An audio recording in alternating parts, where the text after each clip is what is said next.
야권의 사선 중진 윤상현 의원이 이번 21대 총선에서 선거 공작을 한 게 아니냐는 의혹이 일고 있습니다.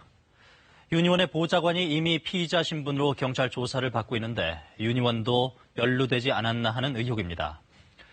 그런데 윤 의원 측과 공모한 것으로 지목되는 인물이 바로 이 사람, 이른바 한바왕이라고도 불리는 유상봉 씨입니다. 2011년 강일학 전 경찰청장을 비롯해 고위 공무원들이 줄줄이 구속됐던 이른바 한바 게이트의 당사자이기도 합니다. 경찰은 윤 의원 측과 유 씨가 총선에서 다른 경쟁 후보들을 흠집내는 데 공모했다고 보고 있습니다. 사실이라면 민주주의의 근간인 선거에서 민의를 왜곡한 중대 범죄를 저지른 것일 텐데요. 먼저 고아름 기자가 유상봉 씨를 만나 당시 무슨 일이 있었는지 들어봤습니다. 유상봉 씨가 처벌을 감수하겠다며 KBS 카메라 앞에 앉았습니다. 유 씨는 지난해 7월과 8월 윤상현 의원과 서울과 인천에서 3차례 만나 식사도 함께 했다고 합니다. 굉장히 이렇게 소탈하시더라고요. 그래서 좀 많은 감명을 받았습니다. 롯데그룹의 신 회장님에게 조카 사기 되시고 그런다고 그래서 전 나름대로 많은 기대를 좀 가졌습니다. 만남 이후 유 씨는 첫 번째 진정서를 씁니다. 윤 의원 측 요청이었다고 합니다. 대상은 더불어민주당 유력 후보로 꼽히던 박우섭 전 인천 남구청장.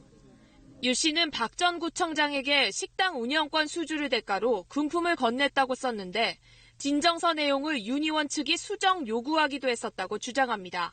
목격한 사람이 있는 것처럼 이제 확인자를 이렇게 하나 넣어서 써달라고 그러더라고요. 수사기관에 진정을 하거나 그러지는 절대 않겠다고 그러시더라고요. 단지 이제 그러면 출마를 포기시키는데 사용을 하겠다고 그렇게 말씀을 하셨습니다.